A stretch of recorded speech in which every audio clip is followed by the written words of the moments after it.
Well, welcome, and thank you for joining us for today's event, hosted by the Foundation for Defense of Democracies. I'm Cliff May. I'm the founder and president of FDD. It's Thursday, October 9th, and we're pleased to have you here for this conversation, some in person, some tuning in live, some listening to this as a podcast. The United States confronts an extraordinary array of threats, including Communist China, neo-imperialist Russia, the Islamic Republic of Iran, and the dynastic dictatorship in North Korea, what we at FDD have been calling for some years now an axis of aggressors. Notably, Chairman of the Joint Chiefs of Staff General Dan Caine testified this summer that these four countries are, quote, pursuing unprecedented levels of cooperation, driven by a desire to challenge U.S. interests and stability around the world. He emphasized that, quote again, their collaboration extends across military, cyber, economic, and informational domains. As the Trump administration finalizes its new national security strategy, national defense strategy, and global posture review, how can Washington align ends, ways, and means to ensure Americans and our interests are protected? To discuss these issues and more, we are joined by an expert lineup today. Lieutenant General retired H.R. McMaster serves, I'm proud to say, as the chairman of the board of advisors of FDD's Center on Military and Political Power, CMPP. H.R. was the 26th assistant to the president for national security affairs during President Trump's first term. He served as a commissioned officer in the United States Army for 34 years before retiring in June of 2018. From 2014 to 2017, General McMaster designed the future Army as the director of the Army Capabilities Integration Center and the deputy commanding general of the U.S. Army Training and Doctrine Command. As commanding general of the Maneuver Center of Excellence at Fort Benning, he oversaw all training and education for the Army's infantry, armor, and cavalry force. His extensive experience leading soldiers and organizations in wartime includes commander of a combined joint interagency task force in Afghanistan from 2010 to 2012, commander of the 3rd Armored Cavalry Regiment in Iraq from 2005 to 2006, and famously as commander of Eagle Troop, 2nd Armored Cavalry Regiment, and Operation Desert Storm from 1990 to 1991. A soldier and a scholar, H.R. is the author of the award-winning Dereliction of Duty, Battlegrounds, the Fight to Defend the Free World, and At War with Ourselves, My Tour of Duty in the Trump Administration, which was published last year. General retired Laura Richardson is a member of the Board of Advisors for FDD's Center on Military and Political Power. She served more than 38 years in the United States Army, culminating her career as commanding general of the U.S. Southern Command from 2021 to 2024. She also served as the commanding general of U.S. Army North, deputy commanding general of U.S. Forces Command, deputy commander of the 1st Cavalry Division, and commanding general of the U.S. Army Operational Test Command. While commanding an assault helicopter battalion in the 101st Airborne Division, she deployed her unit to Iraq during the first year of Operation Iraqi Freedom, where she flew combat missions, and she served in Afghanistan in the International Security Assistance Force during Operation Enduring Freedom. Moderating today's conversation is Bradley Bowman, Senior Director of FDD's Center on Military and Political Power.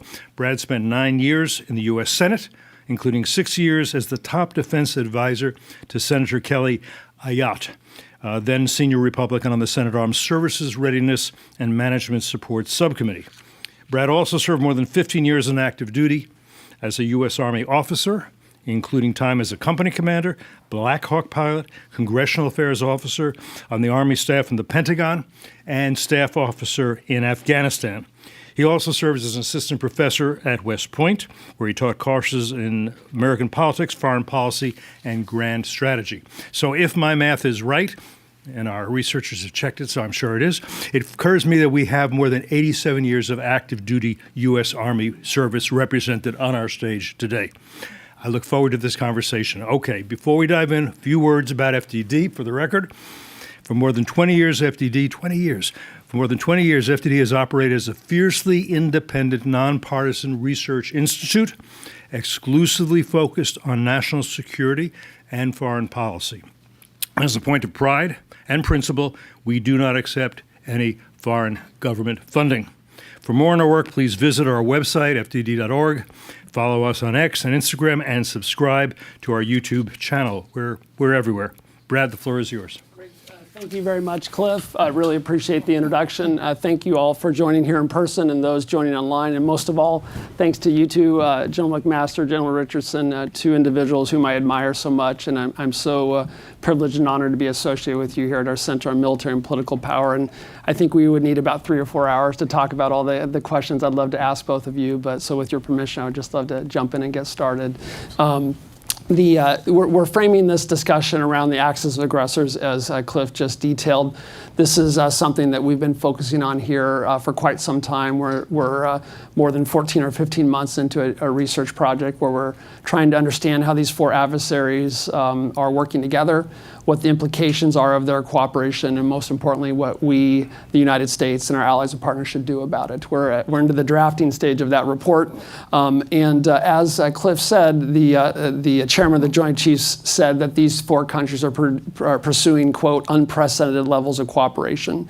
And you may have noticed in the 2025 Director of National Intelligence annual threat assessment, which we know reflects the consensus or collective insights of our intelligence community, they said, quote, growing cooperation among them is increasing their fortitude against the United States, the potential for hostilities with any one of them to draw in another, and pressure on other global actors to choose side, end quote. That's what our intelligence community said. We recognize that there is friction among them, right? We're not trying to suggest they're monolithic. There are differences between them that, frankly, we should understand and try to exploit where we can. But as the Defense Intelligence Agency said in their report, I believe in May, these 4 adversaries, Beijing, Moscow, Tehran, and Pyongyang, are seeking to compartmentalize their differences as they advance military security and intelligence cooperation. And this is really playing out in all, basically areas of responsibility around the world. We know that China, North Korea, and Iran are materially supporting Vladimir Putin's war of conquest in Ukraine, the largest war in Europe since World War II, in very tangible ways. Admiral Paparo in the Pacific, the commander there has said their cooperation among them threatens to, his words, not mine, exacerbate and accelerate security challenges in the Pacific. General Brunson on the Korean Peninsula, commander of U.S. forces there, testified earlier this year that this is his quote, Russia's expanding sharing of space, nuclear, and missile applicable technology, expertise, and materials to the DPRK. And he talks about how that's going to have implications in the next 3 to 5 years for their weapons of mass destruction programs. And he used a word that you don't often see as in congressional testimony. Increasingly insidious was the word he used for this cooperation that they were talking about. So when you have someone with that kind of knowledge and experience, I don't think we should slough that off. General Caine, after that other quote I said earlier, said, quote, this convergence marks a strategic shift, one that reinforces the need for sustained American resolve and unity in the face of more aligned challengers. So that's my effort to kind of set the table. General McMaster, if I can start with you, if I may. I'm interested in what your assessment is of this Axis of Aggressors, how they're cooperating, the implications of that, and most importantly, right, because we just don't want to admire the problem, what are some of the key things that come to your mind when we think about how to begin to respond? Hey, well, thanks, Brad and Cliff, for the opportunity to be with you and to be with Laura, who I've not been able to say publicly. Thank you for your amazing career of service. It was such a privilege to serve alongside you for so many years, and great to be with you here at FTD. Thank you, I think you laid it out so well. I mean, I think this is a real danger. This is why I think President Trump is confronting a much more complex and dangerous world than he in the second administration than he was in his first, because of the coalescing of this axis of aggressors. And you mentioned that they're working together in very tangible ways, but also less tangible ways. The tangible ways are, hey, 30,000 more North Korean troops may be headed to fight on European soil, or the 10 million rounds of artillery provided to the Russians, such that 1 out of every 2 artillery rounds now fired at Ukrainians are North Korean. North Korea is getting lots of support in return, which is less tangible. Support, as you mentioned, for a broad range of military-related technologies.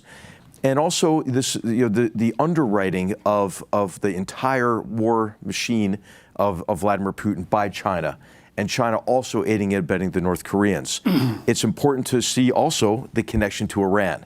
And I think one of the facilities that's sort of just as an example of this is a Shahed drone factory that's cranking out 5,000 Shahed drones a month, in which 25,000, I would call them North Korean slave laborers, are providing the labor force. So what do we do about this axis of aggressors? I think we have a tremendous opportunity. We, the United States, our allies and partners around the world. That opportunity is associated with each of the members of this axis overextending themselves and creating real weaknesses in each of their societies and each of their economies. Russia, of course, overextended itself in 2022 with the invasion of Ukraine. They packed their dress uniforms in their vehicles, and because they thought they were going to be on parade, in Kyiv. And of course, there are real frailties in the Russian economy now. Putin's sitting on piles of cash he can't convert. He has a labor shortage. The economy's stagnated. Inflation is high. He's spending 50% of his federal budget on defense, which is unsustainable. So real weaknesses in Russia, not to mention the 30,000 casualties a month after taking 1 million casualties, right, in that war. North Korea, Victor Cha called it the impossible state for a reason, right? It doesn't seem like it's possible. It's the only hereditary communist dictatorship in the world. There are significant weaknesses there, weaknesses that I think we were exploiting effectively going back into 2017 with a maximum pressure strategy. That pressure has been alleviated because North Korea is now the beneficiary of support from both China and Russia in particular. Iran overextended on October 7th, 2023, as we commemorate that grim anniversary of those horrific attacks. Iran thought that we're weak, right? The West is weak, decadent, divided. Hey, time to light the ring of fire around Israel. And thankfully, Israel didn't listen to any of the advice we gave them in terms of, take the win, de-escalate, and really revealed the profound weaknesses of the Iranians and their proxy forces. So there are vulnerabilities across the whole axis of aggressors. Quickly then, to get to your point, what the heck do we do about it? I think we should analyze what are the sources of strength and support for these authoritarian regimes. I like the framework that my colleague at the Hoover Institution, Stephen Kotkin, came up with.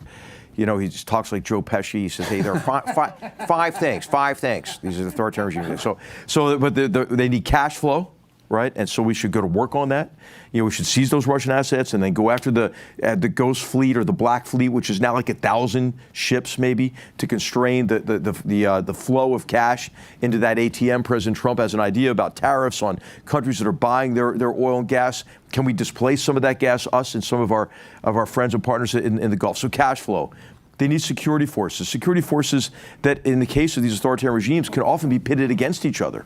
And we should be thinking creatively about that. Remember, an ex-hot dog salesman and ex-con marched on Moscow after taking over the equivalent of CENTCOM headquarters and shot down multiple aircraft and so forth. So there are some weaknesses there. The third thing that they need are control over life choices. The fourth thing they need is stories to tell their people. Hey, there are Nazis in Ukraine, or I'm aggrieved because this is all due to NATO enlargement and so forth. So there's an informational and cognitive warfare dimension of this. And finally, they need an international system. This club that was on display at the Shanghai Cooperation Organization that compensates for the isolation of these regimes. We ought to go after all that, I think, in a more offensive mindset. Putin has an offensive mindset. I think he's waging war against us right now. I believe that these violations of Polish airspace, Danish airspace, these are acts of war. These are Article 5 actions. And so I think it's time for us to go offensive, because I don't know of any competition, sports, or in conflict, that has ever been won by playing only defense. So I think there's a lot we can do because of the weaknesses they have. Thank you, HR. General Richardson, welcome again. The last time you're here, you were U.S. Southern Command Commander, both for the event on this stage and then in the podcast we did. And it's just a real honor to have you back here. And I want to ask you to talk about the acts of aggressors, but in the context, if you're willing, of what's happening in the Caribbean and Latin America. Often when we talk about these four adversaries, we talk about them in the context of the Pacific, the Middle East, or Europe. But we know that they're doing things right here in the Western Hemisphere Hemisphere as well. So I would love to, both for your 3 years in command and more recently, what you've seen. What do you see China and Russia up to in the Western Hemisphere? Yeah, so I've talked extensively about what China has done in the region. And I've said that the first and second island chain to our homeland is in the Caribbean and Central America. And they're in the red zone to our homeland. Make no mistake. And so while we've been focused on hotspots and crises elsewhere, they have quietly, through economic, what they call diplomacy, the Belt and Road Initiative has been alive and well and very, very active in South America, Central America, and the Caribbean. And 23 of 31 countries. And you know, as you put I have a graphic and that the previous commanders had made. I kept that, and I would use that for my testimony, and I believe Admiral Halsey is using it too. But I think we're the only ones that really can put everything that the Chinese are doing in the region on one graphic, right? But when you look at it, it's all of the critical infrastructure, right? And that should really cause us to pause, because in our own critical infrastructure, right, and it's been said many times publicly by our intelligence officials, the protection of our own critical infrastructure, we got to be really, really concerned about. But as I watch it in Latin America and the Caribbean, and deep water ports, energy grids, 5G, safe city, smart city technology, and then also in the space infrastructure. Why in my hemisphere, or the hemisphere that I was responsible for working with militaries and public security forces, is they're the most PRC space enabling infrastructure than anywhere else on the globe. And so quite honestly, I believe that this region has been feeding and fueling the world for the last 15 years. I say again, feeding and fueling the world, but not getting the benefit from it. It's being extracted, it's being taken advantage of. And when you think about second behind Saudi Arabia in terms of oil reserves in this region, you got 60% of the world's lithium in this region. You've got rare earths, you've got the most copper, silver, gold. I could go on and on about that. Amazon, biodiversity, beef, soy. 50% of the globe's soy comes from this region. So huge. Again, feeding and fueling the world. I think that what China has done has been incredible. But then the other thing I realized is that U.S. and Western companies weren't competing on the tenders as much as I thought that they were when the countries put them out for the critical infrastructure, which caused me to then work more closely with our interagency to find out what are the barriers to compete. You got to compete to even have a chance of winning. You got to be on the field with your jersey on and your number, or you're not going to even have a chance of winning, right? And so we have to compete. And quite honestly, you don't have to outspend the Chinese on the Belt and Road Initiative to outcompete them, but you got to be there. And you got to be there for them. I would say in terms of Russia, the information, as we talk about instruments of national power, diplomacy, information, military, and economics. They have the information, corner market on the information, Sputnik Mundo, Russia Today, Espanol, all over the place. Social media, over 30 million followers, putting out disinformation each and every day. And they do it pretty well. There is a Lebanese Hezbollah diaspora that's in the region, in the tri-border area of Argentina, Paraguay, and Brazil. And so we got to be aware of that. Not forget the bombings that took place at the Israeli embassy in '92 and the Israeli Community Center in '94 that killed over 100 people between the two of those bombings.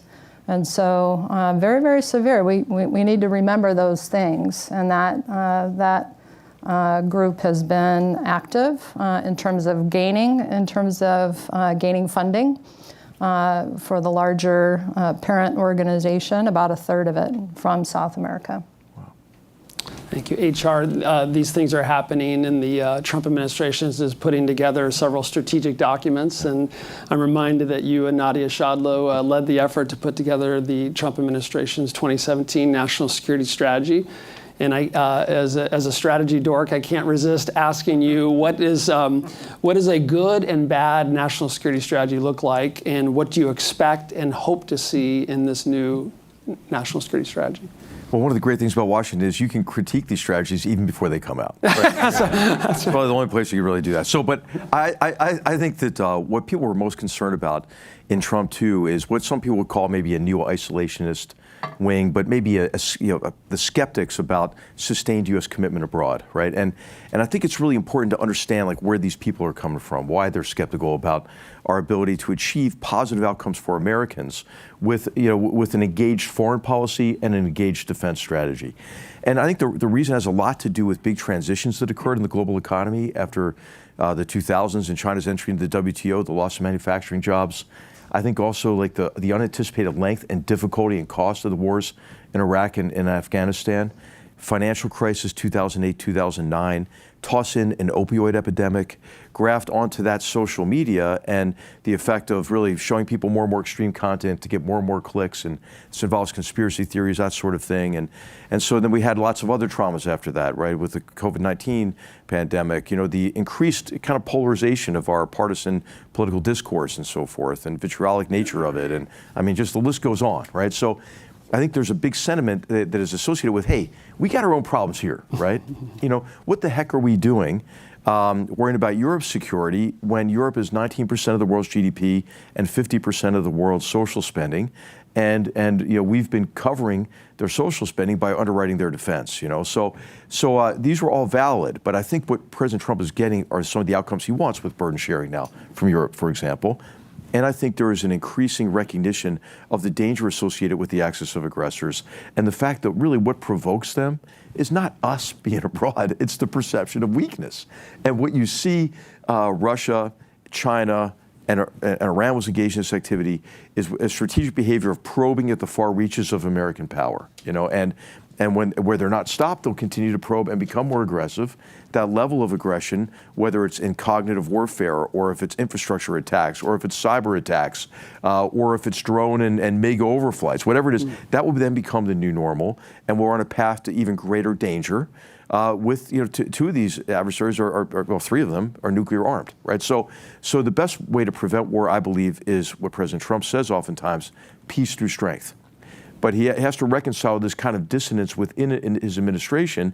And frankly, I think that the president is a lot less isolationist than some of the people in his administration. And what you've seen him doing lately is kind of backing in to policies and strategies that I think have become quite effective on Iran, for example. Vladimir Putin, I think, is disabusing the president of the idea that he can get a big deal with him, or he can get like a ceasefire under terms that are acceptable to the Ukrainians without imposing much more severe costs on Vladimir Putin. And Vladimir Putin, I believe, will not stop until he is stopped. So what are the implications for defense strategy? I think the most important thing to look for is there a sustained argument in these documents for peace through strength, which includes the forward positioning of capable U.S. joint forces who can operate as part of alliances in sufficient scale and for ample duration to fight and win in war. Because if you don't have that, you can't prevent wars, because really the deterrence relies, no kidding, on hard power, right? I mean, we tried all these nifty ways to deter, right? The Biden administration called it integrated deterrence. We should just call it pixie dust, right? And we saw really the failure of deterrence on Ukraine. I think hard power really matters. And it's much cheaper, I think, for those who are skeptical about defense spending versus other spending. It's a heck of a lot cheaper to prevent a war than to have to fight one. And challenges to our security that develop abroad can only be dealt with at an exorbitant cost once they reach our shores. The narrative and the concerns about, well, Vladimir Putin, could he use a nuclear weapon? Could this be World War III? I don't think any of this dialogue is helpful in connection with the war in Ukraine, but we wouldn't be talking about that if the massive reinvasion had not occurred in 2022. Yeah. And what might have prevented that? Well, hey, what if Ukraine had all the capabilities that they have now, back in 2022? And what you used to hear from people, well, that would be provocative, Yeah. Actually, what's provocative is the perception of weakness is what's provocative. So that would be the main, I guess, criterion by which I would judge the documents. Does it acknowledge kind of this essential element of deterrence and make an argument for reasoned, engagement abroad, prioritizing U.S. interests, but a recognition that capable U.S. forces are really essential to our homeland security. Thank you. General Richardson, speaking of strategies, we talked about the national security strategy. The Trump administration is also working on their national defense strategy. And if the reporting is correct, it appears, and we're already seeing some steps in that direction, that there's going to be this increased emphasis on the Western Hemisphere. According to the reporting by the New York Times yesterday, quote, President Trump has called off efforts to reach a diplomatic agreement with Venezuela, according to U.S. officials, paving the way for a potential military escalation against drug traffickers of the government of Nicolas Maduro. There have been at least 4 U.S. strikes on boats the administration says were trafficking drugs. What is your view of the Maduro regime, the challenges emanating from Venezuela, and the best path forward?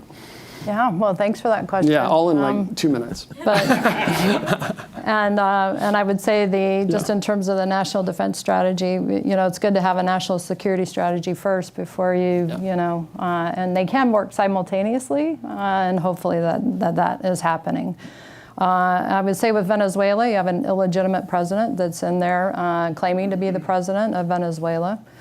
He's caused one of the most worst humanitarian crises across our globe. 8 million people have fled out of that country into a region that's already hurting with GDP impacts from COVID. And they can't support these folks. We've seen unprecedented levels of migration through this region. And so it goes on and on and on. I think in terms of the Western Hemisphere, I said and have testified that I think a Economic Recovery Act is needed for this region, aka a Marshall Plan, as a result of the COVID GDP impacts. And this region relies a lot on tourism, and that was extremely impacted. And then, of course, the crime wave that's ensued. What I don't think should happen is we have a lot of U.S. companies that are in the region, a lot more than people really think or know, I think. And the worst thing would be for companies, U.S. companies, Western companies, to leave. This is the hemisphere with which we live. Again, I think it's been feeding and fueling the world for a while. And as General McMaster had talked about, I think that all of these objectives align within the U.S. safer, stronger, more prosperous, right? And really creates a bubble around our country when we have allies and partners that we partner with, that we work with, that trust us. But we have to be there all the time. We can't be there here for 3 years and then away for 3 years and then have capability for 3 years and be sporadic. You got to be consistent. You got to build that trust, and that trust is built over time and by working hand in hand with these partners. There was a report in Politico this week saying that a copy of the National Defense Strategy was presented to Secretary Hegseth on his desk in August, but it was held up for multiple reasons, according to Politico, including objections by the Joint Chiefs of Staff and regional combatant commanders who disagree with elements of the changes suggested by Elbridge Colby. It seems, I remember when you and I talked, General Richardson, when you were here in your former capacity, you would talk candidly about how you sometimes struggled to get military assets into the region. So now they're there. And so now they're there, which I bet is your successor appreciates having resources there. But it occurs to me just with my old Senate staffer hat on that when you have new requirements, right? You either have funding for those new requirements, or there's a bill payer, or you have unfunded requirements, and then you have over time a hollow-out force and reduced readiness. And so there is some concern, at least I have, and happy to have either of you tell me you disagree or change. But before we saw these incursions with drones in Poland, roughly 19 drones, the incursion with Romania, the Russian fighters going into Estonian airspace, all NATO member countries, just a few weeks prior.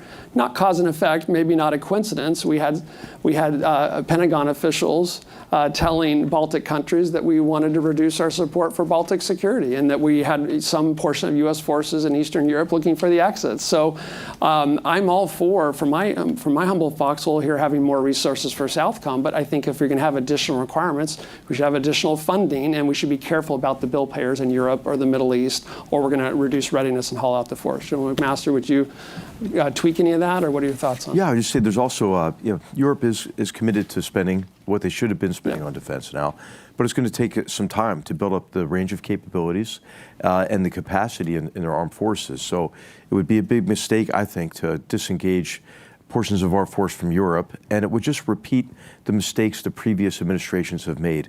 I mean, the pattern of Vladimir Putin's aggression really became readily apparent in 2004 when he poisoned a Ukrainian presidential candidate. It became even more dramatically obvious in 2007 with fomenting uprisings and the massive cyber attacks on the Baltic states, Estonia in particular. It became even more apparent in 2008 with the invasion of Georgia, right? So the list goes on. What was our response to each of these incidents and increasing aggression by Putin? You know, the Munich speech, I mean, the list goes on, is that we just kept reducing our forces from Europe. And our response to Putin has been very weak, had been tepid, you know, even after the illegal annexation of Crimea and the invasion of Ukraine in 2014. And so our perceived weakness is what I think has been provocative in the run-up to the massive reinvasion of Ukraine in 2022. Again, we did some kind of nifty things, right? We threatened sanctions, we declassified intelligence for influence, and so forth. But what did we do from a military perspective?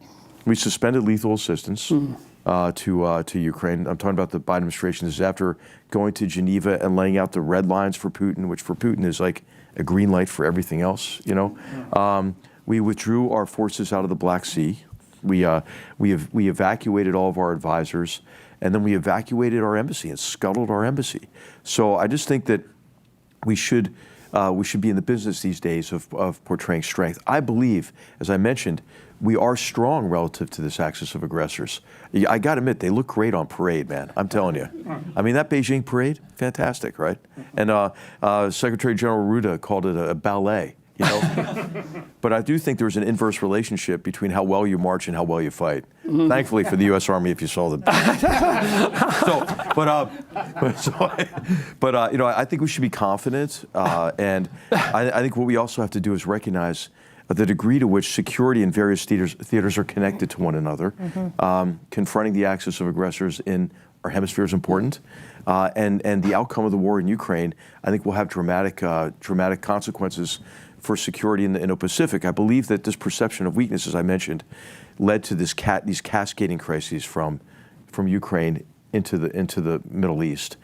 Now it's time to really focus on restoring peace and preventing these crises from cascading further into the Indo-Pacific. I'm interested in this inverse relationship between fighting ability and parading. I'm going up to a 30th year reunion at West Point here, and I think there's a lot of cadets that would say, yes, we should stop spending so much time drilling and parading so we can focus on fighting. I think they would endorse that policy. As we continue our fast-paced trip around the world here, let's go to the Middle East real quick. You've mentioned Middle East a couple times. We marked this week, obviously, as you said already, the 2 years since Hamas's horrific terror attack on Israel on October 7th. On that very same day, that same week, Khamenei, the supreme leader of Iran, tweeted what I would call deplorable message attempting to justify that despicable terror attack. He called it irreparable defeat for Israel in his X post. Yet we have seen since October 7th the decapitation and severe degradation of Hezbollah. We've seen the fall of the Assad regime, a significant degradation, not destruction, of Iran's nuclear program during the 12-day war. And now we see this incredible potential deal between Israel and Hamas that might, among other things, might finally bring the hostages home. Despite that, you have an Iranian regime that remains committed to the oppression of the Iranian people. determined to export and support terrorism, and still seems interested in nuclear weapons. We're continuing to see activities, for example, at Pickaxe Mountain, where they're trying to dig deeper than Fordo. You don't really need to do that if you're not interested in enrichment for a nuclear weapon. There's also some concerning roles that China has been providing to roles with Iran, delivering ballistic missile precursors, propellant precursors.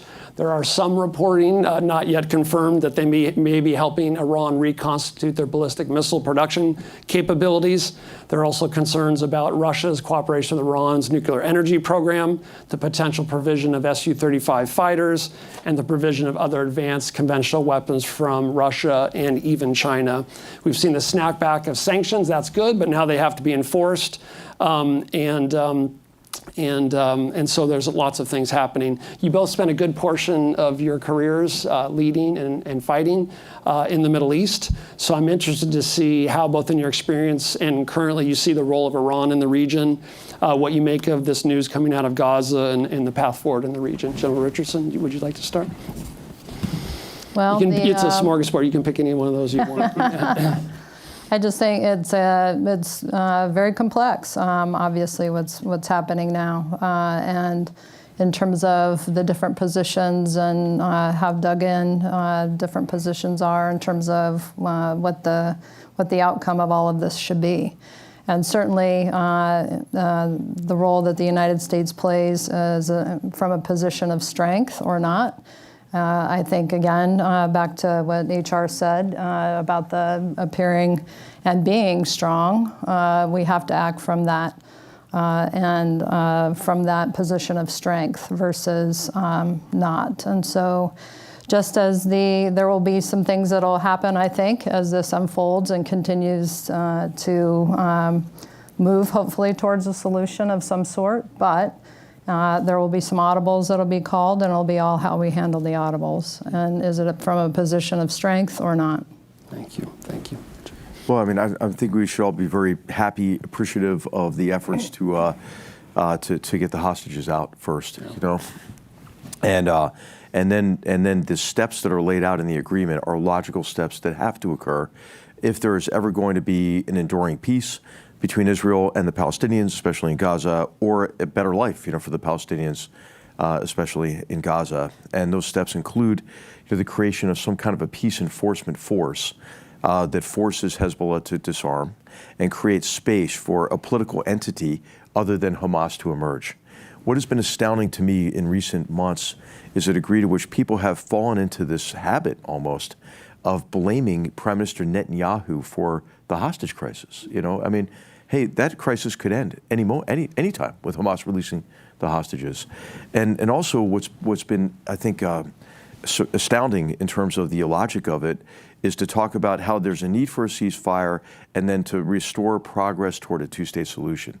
How does that happen when Hamas still has the guns in Gaza and it's an organization that's committed to destroying Israel and killing all the Jews? That doesn't sound like they're signing up for a two-state solution to me. You know, so I think that a prerequisite, you know, for enduring peace and for a better life for Palestinians is the destruction of Hamas or the disarmament. What are the implications of that for the future of the peace? You know, getting toward a peace agreement and implementing the second and third phases of this ceasefire. I think the chances of Hezbollah disarming themselves, you know, are pretty close to zero. You know. And I think what probably will happen in the ensuing, I don't know, months, is that the IDF is going to have to destroy him. And I know that people say that's not possible and so forth, but I think it's actually the only way this ends. And then what is required, I believe, would be some form of a multinational force to create that space and then to begin rebuilding. One of the things that I think is one of the most heartbreaking things is that there has been no safety valve for the Palestinian people. I think it's the only case that I'm aware of in history where a population has been prevented from fleeing that kind of violence. And again, I would blame Hamas for principally, you know, for the losses of Palestinians. But I think the Sinai should have been opened. There should have been a humanitarian facility established there. I mean, 2 million people sounds like a lot, but it's really not that that big, if you have a multinational effort to provide that relief, a temporary relief, while Hamas is destroyed, security is put in place to allow rubble removal and reconstruction to begin. So we're at just this might be, to use the Churchill quote, the end of the beginning, but it's certainly not the end. Thank you. I want to get to the Pacific here in a minute, but General Richardson, I wanted to ask you about, from the based on your time commanding U.S. Southern Command and the issue of timely, predictable, and sufficient funding as we sit here with a government shutdown. If my math is right, and you can hear the former staffer and me here talking, only once since fiscal year 2011 has the Pentagon started the new fiscal year on October 1st with a full year appropriation. Only once since fiscal year 2011, if my math is right. And so as we sit here right now, we don't even have a continuing resolution, which, as we all know, it's where you copy and paste an old budget, ignoring what's happening in the world and what you need right now onto the next fiscal year, and we have a government shutdown. There's reporting in Politico that Representative Ken Calvert, the House Republican in charge of defense funding, is supporting a bipartisan bill that would help ensure the members of the military to get paid during the government shutdown.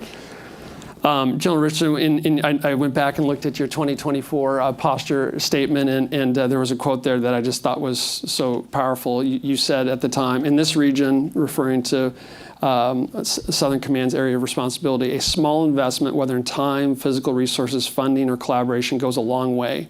You just said it, we don't have to outspend the PRC, but must be present. And then you went on to say, this requires having a timely budget. Continuing resolutions are disruptive to U.S. and partner nation efforts to defend against threats.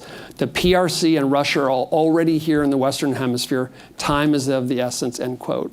During your 4 decades of service, almost 4 decades of service in uniform, I'd love to hear about the impact that continuing resolutions, government shutdowns, the problems of not receiving timely, sufficient, and predictable funding, how it made it more difficult for you to do the missions you were given.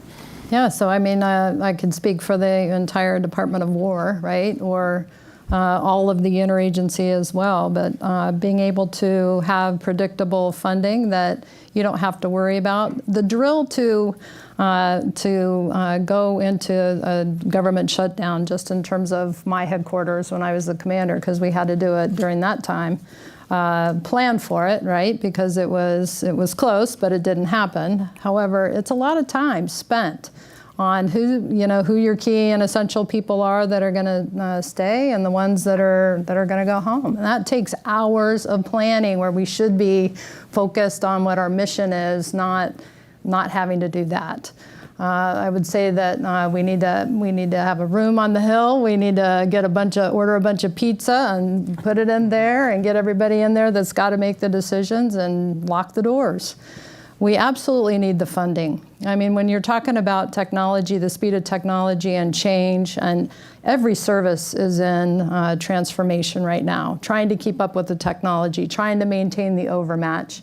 And when we can't even get a budget to fund these programs and New Start programs, we can't even do New Start programs. We have such tight restrictions on our funding, and it makes no sense. So, as HR was talking about, looking weak, or do you look strong? Well, we look weak right now, right? Because our government can't pass a budget.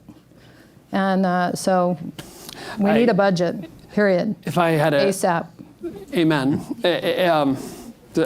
Serious times, let's be candid. If I had $1 for every time I was sitting there in the second row behind a senator or congressman, never the senator and congress people I worked for, but the other ones saying, hey, Pentagon, what's taking you so gosh darn long to get X or Y or Z done, right?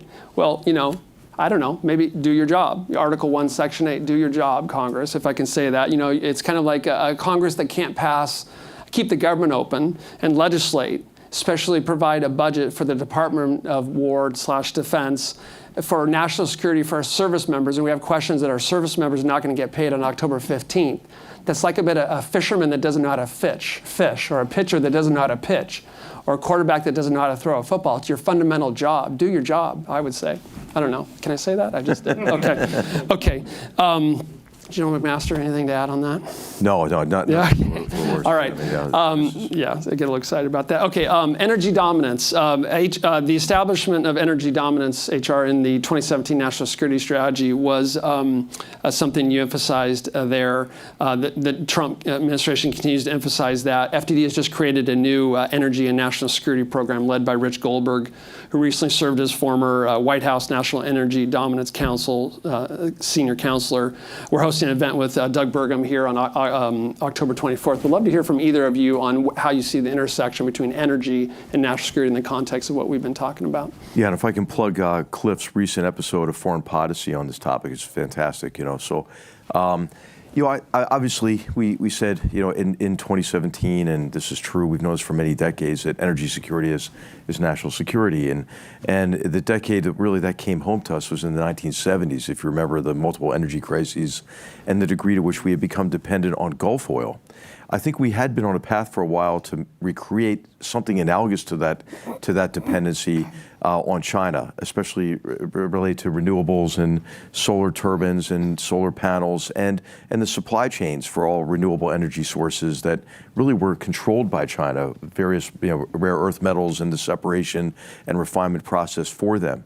So I think when we talk about energy security, we have to look at the sources of energy. Certainly we have tremendous benefit associated with fracking, that gave us access to cheap natural gas and now has made us a major exporter of natural gas as well as oil. We want to keep that going to be a source of energy security for the world. But as we transition to other forms of energy, we need to deepen our capabilities in supply chains that are relevant to the energy transition. And of course, I think as everybody's starting to realize now, there's a tremendous opportunity with accelerating to small modular reactors and our EM squared reactors, new technologies.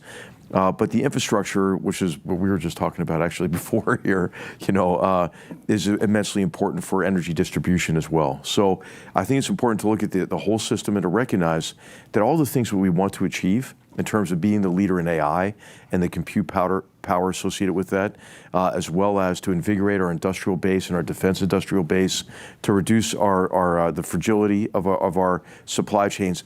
Everything comes back to energy, And I think that there have been a number of mistakes that have been made around the world that we could learn from. I mean, I think Germany, for example, over-reliance on a hostile authoritarian regime for their energy source, and then leaping ahead to renewables, while you're canceling all of your fission capability. I mean, that was a leap off a cliff and into Vladimir Putin's arms, So I think the key thing that I think we've been missing for so long is really not separating what needs to be fused in terms of approach, which is the need for energy security and the efforts to reduce man-made carbon emissions, and to recognize the international dimension of this, right?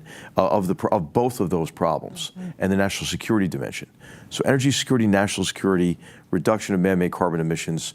A lot of what we did was counterproductive, because when you cancel fission, for example, then you have to increase coal plants. If you want to go to all electric cars, hey, if the batteries and all the magnets for those cars are manufactured in China using electricity from coal-fired plants, that's like a net loss in terms of man-made carbon emissions reduction. So I just think looking at the whole system holistically and making decisions based on that holistic understanding is what's really important. Thank you. Yeah, so I think we have a great opportunity right now, and it's open to modernize our clean energy transition, because we have an old legacy system that's built upon a hodgepodge of systems to secure it and to work on it, and we're relying on remote abilities to remote in and do things like that on a legacy system of stuff that's just been ad hoc onto the system already. It's old, it needs to be transformed, and this is a great opportunity during this clean energy transition to do exactly that, and to harden and secure a major critical infrastructure for Team USA. Thank you. We're going to get to questions here in a moment. If you can get ready, one last question for me, and then we'll go to questions from the audience. General McMaster, I want to ask you about warrior ethos. Secretary Hegseth has prioritized the warrior ethos, including his recent speech at Quantico. You are someone who knows a lot about being a warrior. You thought deeply about that. You've written extensively on it. What is a healthy warrior ethos and unhealthy warrior ethos? How do we know the difference between the two, and how do we promote the former rather than the latter? Okay, well, thanks for the question. You know, I mean, for many Americans, I think it probably sounded like an esoteric topic, warrior ethos. You know, but this goes back. This goes back to at least the ancient world in ancient Greece, and it has a lot to do with a covenant that binds warriors, soldiers to one another and to the society in whose name they fight and serve. It has a lot to do with principles such as your sense of honor, courage, you're willing to sacrifice for one another and the mission. But it also has a lot to do with what we expect of one another as soldiers and what our society expects of us. And so I think that there's been a lot of damage done to the warrior ethos. Popular culture, I think, cheapens and coarsens the warrior ethos. A lot of war movies or video games have a lot of violence in them, but it doesn't tell us anything about what motivates our men and women when they take the oath to support and defend the Constitution of the United States and sign up to be willing to take risks, right, to defend us and our way of life. So we don't really learn much about what motivates our young men and women. I think combined with that, there's been kind of an assault on the warrior ethos in many kind of postmodernist, post-colonial interpretations of history, new left interpretations of history that kind of blame us for all the problems in the world. I'm concerned that, if you teach young people that their country's not worth defending, you don't be surprised when you look behind you, like there's nobody willing to defend you. So I think that's an element of what we've seen. We've also seen in recent years a lack of commitment to win in war. I've been really disappointed in this. I mean, even some of our fellow general officers at times, I've heard them use the phrase responsible end. I want to bring this war to a responsible end, And I mean, I used to box and I never got into the ring and said, hey, I just want to bring this to a responsible end. Because, it's not going to end well. It's not going to end well. So I think the commitment to winning is part of the warrior ethos. But what I'm concerned about is as the Trump administration and Secretary Hegseth apply what they perceive as a corrective to the Biden administration's pushing of, I think, reified philosophies, again, postmodernists or various critical theories that I think are destructive to the warrior ethos, right? That they don't apply a cure that's worse than the disease. And when I talk about kind of some of the Biden agenda, I'm talking about really equality of outcome rather than equality of opportunity, and then to judge people by identity category rather than the sense of honor, courage, all the elements of the warrior ethos. And what I heard in the speech were a couple of troubling things. One was an idea that women cannot do what men do in war because of physiological differences.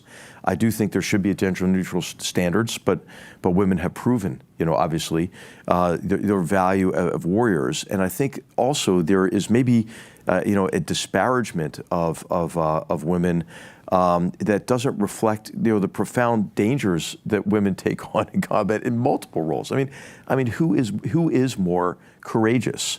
Somebody who's flying a helicopter forward of any friendly troops, or me in my 70-ton tank? I mean, I felt a heck of a lot safer than our Aero Scout pilots felt.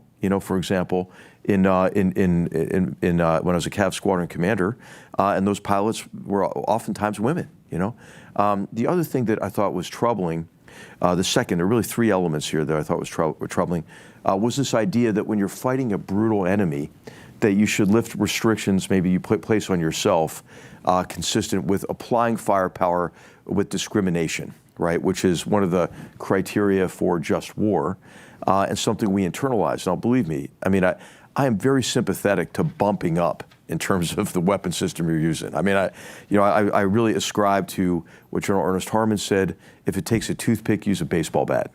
But what we pride ourselves in, and an element of our warrior ethos, is that we overmatch the enemy, but we apply that firepower with discipline and discrimination. So the warrior ethos is what makes units combat effective, but it's also what makes war less inhumane and maintains our moral ethical standards.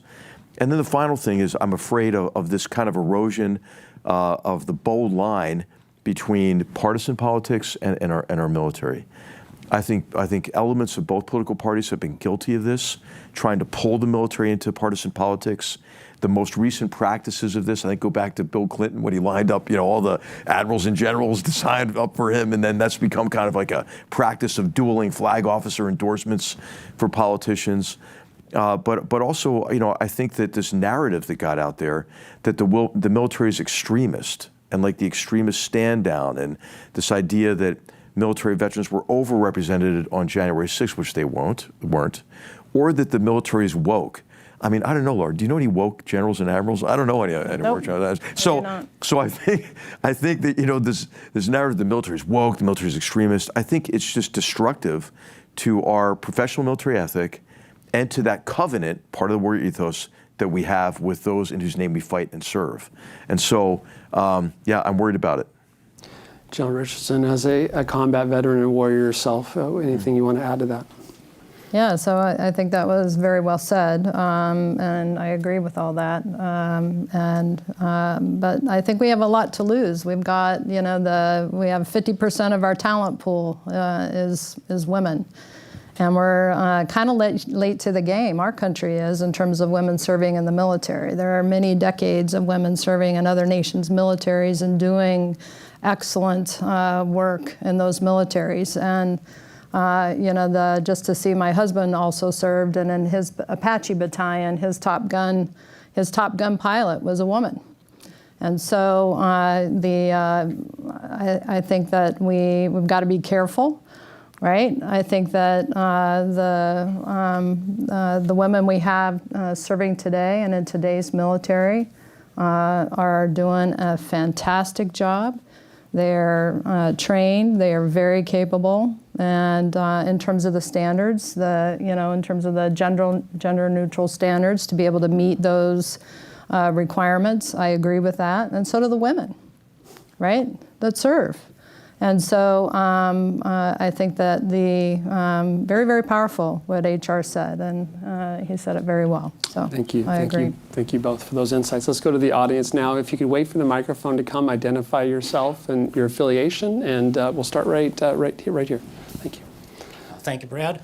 Good afternoon, ma'am. Good afternoon, sirs. I'm Chris Orr, former Air Force Security Forces officer, now senior defense editor for National Security Journal and a proud FDD donor.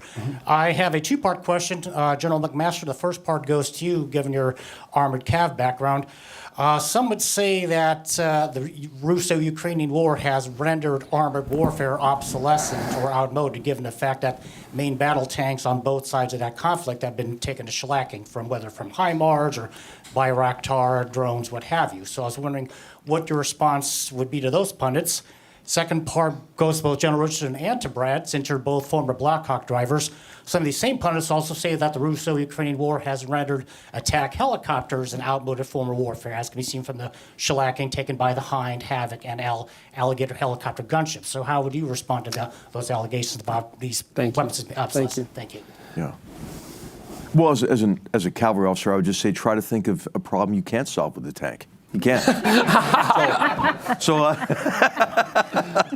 What is it? Mobile protected firepower. It's mobile protected firepower. Protected Yeah. firepower. So hey, I think there has been a shift in the character of warfare, certainly based on the ubiquity of drones and the impact on armored vehicles and the ability to conduct a large-scale mounted offensive operation, for example, has been mainly these FPV drones, which can do top attack on armored vehicles and do it in sufficient scale where it's tough to just to shoot them all down or to jam them and to take the countermeasures.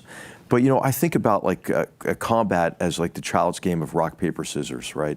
None of these tools that you have available to you, your combined arms and your joint capabilities, are decisive in and of themselves. They have to be used in combination, oftentimes simultaneously or in quick succession, to gain and maintain a physical or a temporal or a psychological advantage over your enemy, the initiative, essentially. And what I'm seeing in Ukraine is how some new forms of warfare have been grafted on top of the old, have not replaced the old.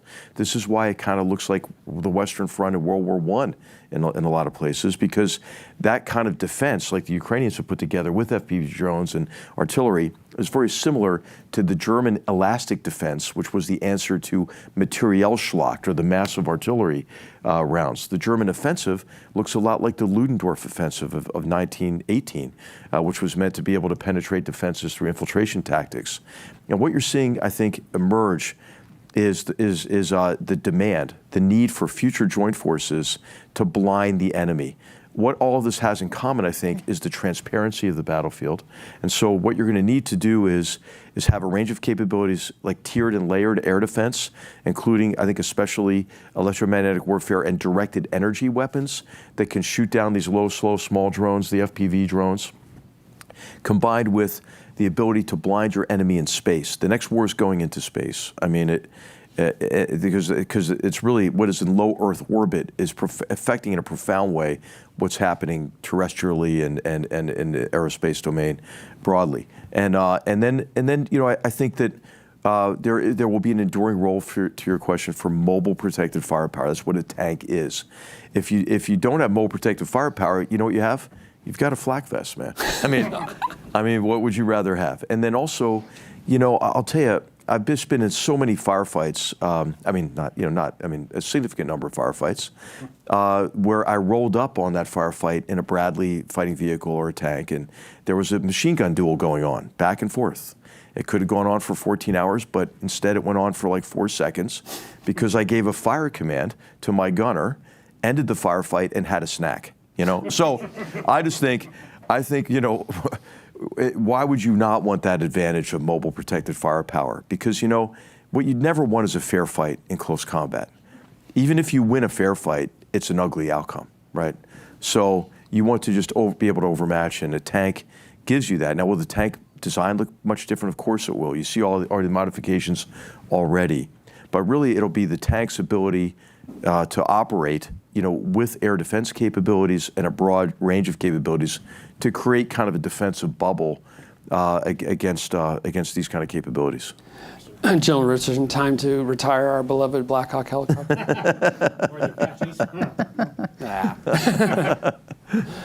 Yeah, so I think in terms of the attack aircraft, I think the reduction of those attack aircraft.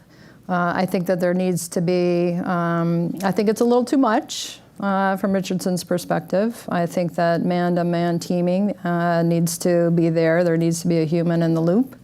Because when you're supporting the soldier on the ground, I know that soldier on the ground is going to want a human in the loop somewhere, right? I think the Apache aircraft has proven itself. We had a program, the FLRAA, the future, the attack aircraft, attack and reconnaissance aircraft, that is no longer on the horizon, but the long-range air assault aircraft is. But I think we're going to have we need manned-unmanned teaming with the drones, but I think we're going a little bit too low on the attack aircraft. Other questions? Yes, right up here up front. Oh, yeah, I'm sorry, right here. Thank you. Coming to you next, Michael. Hi. My name is Kirsten Assel. I run a China-focused risk consultancy. Thank you both for your time. Why do you think that we are so comfortable passing judgment on certain regimes around the world and saying, I'm not okay with you being in power right now, and I'd really rather you don't, and we're going to make it very difficult for you to remain in power. And on other ones, we're allergic to regime change, and we can't say it, and it's dangerous for us to even talk about regime change. Why the discrepancy? Is it because we're afraid to confront certain bullies, and ones that are weaker than us, we're fine talking about regime change for them? Do you think this is a political will problem? Do you think it's a strategic level awareness problem? It's like Axis of Aggressors versus Axis of Evil. Is there something there where we're not saying what we really want to say? I'll let you go first on that. Hey, well, I think that there's been a degree of like moral equivalency that has played into this. I think there's also been, I mean, maybe overstated a little bit, a kind of an element of self-loathing and blaming ourselves for the behavior of hostile authoritarian regimes, for example. And then I think, a lot of it in recent years has to do with kind of the end of the Cold War and assumptions that were made after the Cold War, that what would emerge in the post-Cold War world would be a kind of a condominium of nations who would work together cooperatively to solve global issues, and that great power rivalry was a relic of the past, and that there had been this arc of history kind of that guaranteed the primacy of our free and open societies over closed authoritarian systems. So I think ignorance of history has a lot to do with it. For example, I think the unwillingness to confront China might be based on the fact that many people don't know that the Chinese Communist Party, killed more of their own people than Stalin and Hitler combined. And a willingness because maybe of avarice or commercial interests.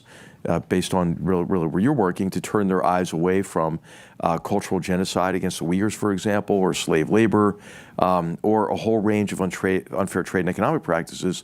But how about just even the outward hostility of preparing for cyber attacks to take down all of our infrastructure, which we've seen with the Volt attacks, for example, or the fact that China is brazenly preparing for war against us and says so. So what we've done with China, I think, is particularly astounding because, because of the egregious human rights violations. For one, I think slave labor should be like an ESG issue, when you're deciding on whether to invest in China or do business in China. And then also, I think there's been a reluctance based on, the belief that China would just kind of change, right? Well, we know that's not going to happen under the Chinese Communist Party now. So, yeah, I think this is a dynamic. That is concerning. We criticize, for example, the Senate minority leader, was happy to call for regime change in Israel, but I don't think he did it, for China or maybe in Russia or. So anyway, yeah, it's a problem. All right, I think we have time for maybe one more question. Michael up here up front, here's the microphone. Thank you, Lisa. Michael Gordon, Wall Street Journal. The new emerging national defense strategy is not only going to emphasize hemisphere defense, but it's being emphasized now in a certain kind of way, which is the military has been used in counter-narcotics operations that have heretofore been in the province of really law enforcement. So my question is, do you think this is an appropriate use of the military to use them for these counter-narcotics aggressive missions and given other threats that we face? And also, given that there's no AUMF, that foreign terrorist organization designation does not confer the right to use force, that these operations which we've been able to observe since they put out the video are not self-defense in any kind of immediate sense. Do you think the military is carrying out lawful orders? Because you both have experience in combat. Are these lawful military orders in your judgment? I'm glad we saved the easiest one for last. Laura's taking that one first. So this isn't the first buildup of military capability. It also happened under Trump 1. And I would say that when you add up, again, I go back to the graphic that Southcom has. We have a graphic of transnational criminal organizations, now foreign terrorist organizations designated. And in terms of what we put together or think that the magnitude of this problem is $358 billion annual revenue from these organizations. $358 billion annually. And if I were to add up the GDPs or the budgets, not GDPs, but the budgets of the defense forces in the region, it's 6 times that what the criminals are making. And so, But the criminals are making 6 times more than that, yes, that budget. Yeah. I'm sorry. Yeah. And so when you take the $358 billion, this is a powerful, powerful network that has, in COVID, they found different ways of doing their business, and now that COVID is over, it has taken over the region in some cases. A couple of the countries have had crises that have occurred. And so when you see this capability, I think this pressure campaign, which is what I see this as, is not just about the narcotics. I mean, you have all the illegal things going on in this region. You got the illegal drug trafficking, you got the human trafficking, you've got the illegal mining, you've got all these rare earths and so on and so forth. It goes on and on and on. And so I talked about Venezuela before. I didn't talk about the pressure that Maduro has been putting on the country of Guyana, which is to its east, its neighbor to the east, and claiming that half of that country is Venezuelan country, not Guyana. And they continue to probe into that disputed area. And I mentioned in terms of the oil reserves, right, in this region, ironically, right offshore is the oil reserves that have been discovered for Guyana. And Guyana is the fastest growing GDP country in the world by 25% every year for the next 5 years. And ironically, right offshore in that disputed region is half the oil reserves. So this pressure campaign that Maduro has been putting on Guyana for the past 2-3 years, threatening to take over that disputed area, so on and so forth. I see this as a campaign, a pressure campaign against Maduro, and that 8 million people that have fled out of that country into a region that's already having a tough time. And so I just see this vicious cycle of threats that continues. Now, I will tell you that in terms of what we were doing before, in terms of interdicting these drug boats, you can't interdict your way out of this problem. Everybody knows that, right? And so this is an optic, I think, from Richardson's perspective, that's happening. And when you look at in terms of all of the semi-submersibles and vessels and things like that are carrying drugs, we used to pull alongside the vessels, board the vessels with a law enforcement entity. And you talk about a dangerous activity and doing that yourself when you get on a drug boat that you know is loaded with drugs and the people know they're caught, right? Then what happens?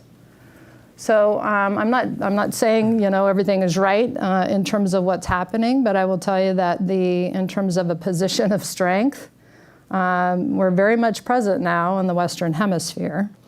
I think that the capability that's in the region, there used to be quite a bit of capability in the Southcom region that you would sail around the region. For example, there was an ARG-MU that would sail around the region during hurricane season. We're in hurricane season, right? So actually, I'm happy to see that there because if something does happen, it's there. But there's a lot of training and exercises and work with partners that happens with the partner nations that I think is invaluable for them.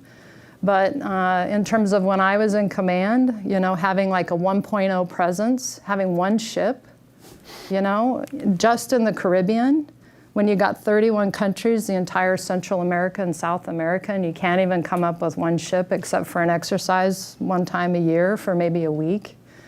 I mean, that's, I was partnering with our allies that are in the region, the UK, Canada, French, and the Dutch, because they had capability that was coming into the region more so than what I had to show our partners, right? So again, presence matters, and I think we are lacking in presence, but we're not now. And so for all of those things that are happening, in terms of the FTO designation and what's occurring now, from my perspective, I do think that it is lawful. All right. We've talked about a lot of threats and challenges, but General McMaster, I'd like to take a page out of your notebook where you often cite George Costanza and the desire to go out on a high note. So I've known you both for a while. You spoke of get up on Capitol Hill to help solve the government shutdown. We first met, I think, when you were a colonel in Army Legislative Liaison, and so you know a bit about that. But I've known you both for a while and admired you, the whole time, and you both seem to me to be optimists about our country and our future. Perhaps that's why you both were such effective leaders. Why, if I'm right in reading you as optimists about our country, why do you feel that way? What makes you an optimist about the United States, given all the extraordinary challenges we just talked about? Either one of you want to start? Well, I think we always we sell ourselves short just on what our strengths are in our country. I mean, we can pick apart all the little things that we could do better and be critical of ourselves. I think that's what makes us. I think that's what makes our country so great, to be honest with you. And we're not just a good country. I think we're a great country. And because we can do the things we do. And the ability to compromise and come up with solutions, and I'm confident that with our government shutdown that we will do that, and that we will prevail. But you have to be an optimist because we got a lot of strengths in our country. I'm proud to be in this country. I'm proud to have been in the military and led America's sons and daughters in combat. And we take in the military, we take our positions very seriously. And we would, give our lives for our nation and serve. And I think it's selfless service. And so I'm proud to have served almost 40 years in the military. And I'm very proud of that service and proud to have served with HR and also Brad. Okay, Brad, I'm going to be short because I want you to tell us what makes you optimistic. So, hey, I think it is our young people in our military in particular, at our service academies. I've been able to interact with them. I kind of follow the Army rugby team, the women and men. The warrior ethos is really alive and well in both those teams for sure, and broadly across our military academies and across in our military. But I would add also our students at universities. I'm going to get a chance to interact with students in universities, and what I see among them is an untapped desire to serve and make a difference, and they're inspiring to me. So, the younger generation is much pilloried, these days, but I think there are maladies associated with social media and obsession with your phones and all that kind of stuff. But I really am impressed with the people I interact with, and it makes me confident about the future of our country. That's great. Well, thanks you sincerely, both of you. It's such an honor to have you here. I just respect you both so much, and I've learned a lot from this conversation. And I want to thank you all for joining as well, and for those joining online. For more information about FDD, you can go to fdd.org. We encourage you to visit that, and we hope to see you all again soon. Thank you very much.